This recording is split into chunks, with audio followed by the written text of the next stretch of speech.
सबके जाने के बाद उसने ग्रे से कहा कि मुझे रूप बदलने की शक्तियां चाहिए। वो अपनी मर्जी से जब चाहे तब एक ताकतवर मॉन्स्टर बनना चाहती थी। बदले में उसने ग्रे को ढेर सारे सोने के सिक्के दिए। ग्रे को ये शराब था कि वो किसी की इच्छा को मना नहीं कर सकती, इसलिए उसने उसकी भेंट को रख लिया और कहा तुम्हारी इच्छा पूरी हो जाएगी।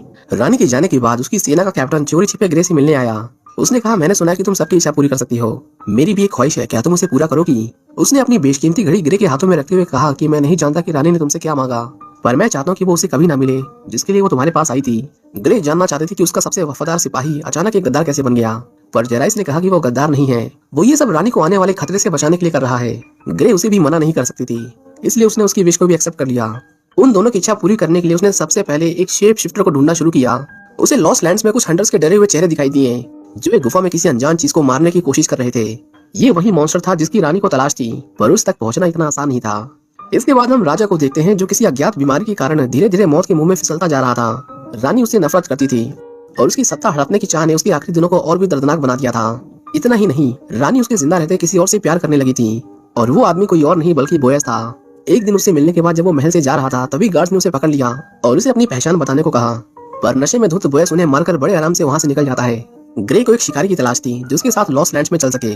वो सबसे पहले बोयस के पास आई और उसे कहा कि तुम मेरे लिए काम करोगे, पर बोयस ने कहा कि मैं यहाँ पत्ते खेलने आया हूँ, बात करने नहीं। ग्रे को वही आदमी चाहिए था, इसलिए वो उसके साथ एक बाजी खेलती है। बोयस को लगा कि वो बड़ी आसानी से जीत जाएगा, इसलिए उसने अपने सारे पैसे दांव पर लगा दिए, पर उसका सारा नशा उतर जाता है जब उन पैसों को हार जाता है। उसने पूछा तुम लॉस्ट लैंड्स क्यों जाना चाहती हो, जानती नहीं कि जो वहाँ जाता है कभी वापस नहीं आता। एलिस ने उसे बताया कि वो एक ऐसे आदमी को ढूंढ रही है जो अपना रूप बदल सके और वो वहीं रहता है, तो मेरे पास कोई और ऑप्शन नहीं है। काफी समझाने के बाद आखिर में बोयस उसके साथ चलने को राजी हो गया, पर जैसे ही वो जाने के लिए मुड़े चर्च के लोगों ने उन पर हमला कर दिया। हम देखते हैं कि एलिस के खून की प्यासी ऐश अभी भी जिंदा थी। उसने बोयस के दो मुँहे सांप को काट डाला और अपने लोगों को उसे मारने को कहा। वो दोनों किसी तरह वहाँ से बच निकले, पर बोयस अपने पालतू सांप की मौत से बहुत गुस्से में था। वहीं दूसरी ओर हम चर्च के पादरी को देखते हैं जो गुलामों को संदेश देता है कि ये चर्च है जो शहर में शांति कायम रखता है और यहाँ के लोगों की रक्षा करता है। हम ईश्वर के संदेशक हैं जिनका काम है ऐसे लोगों में खौफ डालना जो ईश्वर को नहीं मानता और पाप करता है। जो कोई भी चर्च के नियमों को मानने से इंकार करेगा उसे मौत की सजा दी जाएगी। कुछ देर बाद वहाँ ऐश आती है। पादरी ने उसे कहा कि उस जादूगरनी की वजह से लोगों में हिम्मत बढ़ती जा रही है, उनके अंदर अब हमारा खौफ नहीं है जो कभी भी विद्रोह में बदल सकता है। उसने उस दिन तुम्हें जिंदा छोड़कर सबके सामने चर्च को शर्मिंदा किया, इसलिए वो किसी भी हालत में नहीं बचनी चाहिए। वहीं दूसरी ओर हम बॉयस को देखते हैं जो अपने लिए एक नया सांप ढूंढ रहा था। उसे उसकी पसंद का सांप तो नहीं मिला, पर ग्रे ने उसकी खराब बंदूक जरूर ठीक कर दी।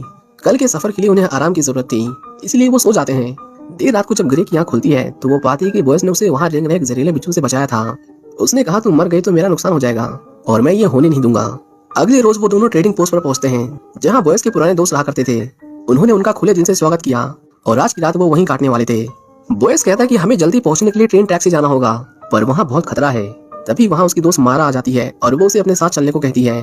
उसने पूछा तुम्हारे सफर में वो लड़की कौन है, तुम उसे पसंद करते हो? बॉयस ने कहा नहीं, मैं बस उसके लिए काम करता हूँ। वो किसी खास चीज की खोज कर रही है जो बहुत खतरनाक है। अगली सुबह वो मारा को अलविदा कहता है और वो फिर से सफर के लिए रवाना हो जाते हैं। वहीं दूसरी ओर ऐश अभी उनका पीछा कर रही थी। जब क्वीन को पता चला कि चर्च ने अपने लोगों को जादूगरनी को मारने के लिए भेजा है तो उसने पूछा कि तुमने किससे कहकर उसे उनके पीछे भेजा। उन लोगों की यहाँ जरूरत है, लोग धीरे धीरे हमारे काबू से बाहर निकलते जा रहे हैं। उसकी बातें सुनकर पादरी समझ गया कि उसने जादूगरनी से जरूर कोई इच्छा मांगी है, पर वो राजा के जिंदा रहते उसे कुछ नहीं कह सकता था। उसने मेलान से कहा कि शहर में अफवाह है कि आप बांझ हैं, बाहर सभी को लगता है कि साम्राज्य का कोई दावेदार नहीं है। पर रानी ने इन अफवाह को तुरंत खारिज करते हुए कहा कि ऐसा नहीं है, राजा की पीढ़ी का एक वंश है और वो ही अगला राजा बनेगा। पादरी राजा के जाने के बाद सब कुछ हड़पने की चाह में उस जादूगरनी को जल्द से जल्द मारने के लिए कहता है ताकि रानी की इच्छा कभी पूरी ना हो सके।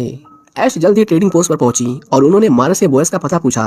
सब कुछ जानने के बाद भी उन्होंने उसके पिता को जलाकर मार डाला और उसे अपने साथ ले गए। वहीं दूसरी ओर बॉयस अपने दोस्त साइरस के पास पहुंचता है जो एक सिल्वर कॉइन के बदले राहगीरों को घाटी के दूसरी ओर पहुंचाने का काम किया करता था। वहाँ का सन्नाटा देखकर बॉयस ने साइरस को आवाज लगाई, पर उसे सामने से कोई जवाब नहीं आया। अंदर आकर उन्होंने देखा कि साइरस की बॉडी रस्सी से झूल रही थी। ग्रे तुरंत समझ जाती है कि उनसे पहले यहाँ कोई आया था। इससे पहले वो खतरे को भांप पाते ऐश के लोग उन्हें चारों तरफ से घेर लेते हैं। इस बार सभी ने अपनी आंखों पर चश्मे पहन रखे थे जिसकी वजह से ग्रे उन पर अपने जादू का इस्तेमाल नहीं कर पाती। ऐश ने कहा उसे हमारे हवाले कर दो, उसके ऊपर अच्छा इनाम है, पर बॉयस अपने वसूलों का पक्का था। उसने कहा पहले पैसे इसने दिए थे, इसलिए फिलहाल मैं इसके लिए काम कर रहा हूँ, तो अफसोस मैं ये नहीं कर सकता। ऐश जानती थी कि ऐसा होगा, इसलिए उसने अपनी दूसरी चाल चली। बॉयस देखता है कि मारा उनके कब्जे में थी। उस बेचारी को इन लोगों ने बहुत टॉर्चर किया था। वो उसकी आंखों के सामने मारा को मार देती है, जिसके बाद बॉयस अपना आपा खोकर उनसे अकेले भिड़ जाता है। उसने ऐश पर एक के बाद एक कई गोलियां चलाई, पर उसके लिए जान देने वालों की कमी नहीं थी। जल्द ही उनकी गोलियां खत्म हो गईं, जिसके बाद उनके पास भागने के अलावा और कोई चारा नहीं बचा। उन्होंने एक रस्सी से बने पुल को पार करने की कोशिश की, लेकिन ऐश के लोग उनके पीछे हाथ धोकर पड़े हुए थे। किसी तरह उनसे लड़ते हुए जब वो दूसरी ओर पहुंचने वाले थे, तभी ऐश ने उन्हें रस्सी काटने को कहा। जैसे ही रस्सी टूटी, उनकी बस सीधा जाकर दूसरी पहाड़ी से टकरा गई। ग्रे तुरंत चढ़कर ऊपर आ गई, लेकिन बॉयस अभी भी नीचे फंसा हुआ था। उसने उसकी ओर मदद का हाथ बढ़ाया, पर जब ऐश ने देखा कि वो जिंदा बच गए हैं, तो उसने पहाड़ी की दूसरी ओर से बॉयस की पीठ पर गोली चलाई। इससे पहले उसकी दूसरी गोली बॉयस को मार देती, ग्रे ने उसकी स्नैपर की स्कोप से उसकी आंखों में झांका और उसे कुछ देर के लिए भ्रमित कर दिया। बॉयस ने पूछा उसने मुझ पर दूसरी गोली क्यों नहीं चलाई, जिस पर ग्रे ने कहा कि उसने अपनी पूरी कोशिश की थी, पर तुम्हारी किस्मत थी कि तुम बच गए। ग्रे ने उसकी गोली निकालने में बॉयस की मदद की। दर्द की वजह से बॉयस कुछ देर के लिए बेहोश हो गया, पर जब उसे होश आया तो उसने देखा कि ग्रे ने उसके घावों को अच्छे से सिल दिया था। वहीं दूसरी ओर क्वीन जब अपनी जांच करवाती है तो उसे पता चलता है कि वो प्रेग्नेंट है। सबके जाते उसने अपाहिज हो चुके राजा को बताया कि मैं मां बनने वाली हूँ, पर ये बच्चा तुम्हारा नहीं है, ये मेरा और बॉयस का बच्चा है, जिसे मैं सबको तुम्हारा बच्चा बताकर उसे यहाँ का नया राजा बनाऊंगी। उसे सब सच बताने के बाद रानी ने उसे मार डाला और इस बच्चे का राज उसी के साथ दफन हो गया। बॉयस और ग्रे जब सुरक्षित रास्ते से जाने की कोशिश कर रहे थे, तभी उन्हें ट्रेन की आवाज आई, जिसका मतलब ऐश उनके बहुत करीब थी। जल्दी पहुंचने के लिए उन्हें मजबूरन एक शॉर्टकट लेना पड़ा, पर आगे का रास्ता उनके लिए सही नहीं था। वो दोनों एक खंडहर पड़े टावर में पहुंचे। बॉयस ने उसे तुरंत एक सर्कल में आने को कहा और उसके आसपास ढेर सारा ऑयल गिरा दिया। रात होते ही अचानक उस टावर की लाइट जल उठती है और हम देखते हैं कि वहाँ मॉन्स्टर्स रहा करते थे। उन्होंने एक साथ उन पर हमला कर दिया, पर उनके चारों ओर जलती हुई आग उन्हें सुरक्षित रख रही थी। कुछ मॉन्स्टर्स ने उन तक पहुंचने के लिए एक छोटा सा ब्रिज बना दिया, पर तभी एक बैरल में ब्लास्ट हुआ और सब छिटक कर दूर जा गिरे। उनका लीडर ऊपर खड़ा उन्हें देख रहा था। वो सीधा उनके सर्कल में कूद पड़ा और ग्रे का गला पकड़ लिया। उसने कहा तुम्हें यहाँ नहीं आना चाहिए था, अब इसके अंजाम के लिए तैयार हो जाओ। वो उसे मारने ही वाला था कि तभी ग्रे ने उसकी आंखों में झांका और उसे अपने वश में कर लिया। सारे मॉन्स्टर आग में जलकर राख हो गए, पर इससे ग्रे भी कमजोर पड़ गई थी। बोयका ने कहा उन्होंने तुम्हारा नाम लिया, वो तुम्हें जानते हैं। ग्रे ने बताया कि ये लोग मेरी वजह से ही मॉन्स्टर बने हैं। कई साल पहले उन्होंने मुझसे खजाने का पता पूछा था और मेरे कहने पर जब वो यहाँ पहुंचे तो उन्होंने श्रापित खजाने को हाथ लगा दिया और उनकी ये हालत हो गई। वहीं दूसरी तरफ पादरी सबको बताता है कि अब राजा इस दुनिया में नहीं रहे, अब उनका होने वाला वंश इस राजगद्दी का हकदार है। ये कहते हुए वो खून के आंसू रो रहा था, पर उसने ये रानी को जाहिर नहीं होने दिया। सबको नए राजा के सम्मान में झुकने को कहा गया और जो नहीं झुका उसे मार दिया गया। पादरी ने गुस्से में कहा कि एक सड़क की वैश्या आज मुझे हुक्म दे रही है, एक बार वो जादूगरनी मेरे हाथ लग जाए तो मैं इन दोनों को अपने हाथों से फांसी दूंगा। इसी बीच बॉयस और ग्रे अपनी मंजिल के बहुत करीब पहुंच जाते हैं। ग्रे ने कहा कि अब तुम यहाँ से जा सकते हो, आगे का रास्ता तुम्हारे लिए सही नहीं है, उस मॉन्स्टर को पकड़ने में तुम्हारी जान जा सकती है। बॉयस को पता चला कि वो श्रापित थी, इसलिए उसे रानी की इच्छा को पूरा करना ही होगा। चाहता तो वो वापस लौट सकता था, पर उसने ऐसा नहीं किया और उसके साथ चलता रहा। वहाँ राजमहल में हम रानी को देखते हैं, जो अपनी जीत की खुशी में जेराइस के साथ ऐश कर रही थी। उसने कहा तुम्हें पादरी को मारना होगा, वो हमारे रास्ते का कांटा बन रहा है। उसकी साजिश से अनजान जेराइस ने उसकी हर बात मानी और पादरी को बड़ी बेरहमी से मार डाला। वहीं दूसरी ओर लॉस लैंड्स के किसी अनजान छोर पर बॉयस और ग्रे एक टनल से होते हुए आगे बढ़ रहे थे। पटरियों के कंपन से उन्हें पता चल गया कि ऐश उन तक पहुंचने वाली है। जैसे ही उनकी ट्रेन टनल में पहुंची, ऐश ने ग्रे को देखा जो घबराई हुई पटरी पर खड़ी थी। उसे कुचलने के लिए उसने तुरंत अपने लोगों को स्पीड बढ़ाने को कहा, पर वो इस बात से अनजान थी कि ये सब बॉयस के शादी प्लान का हिस्सा था।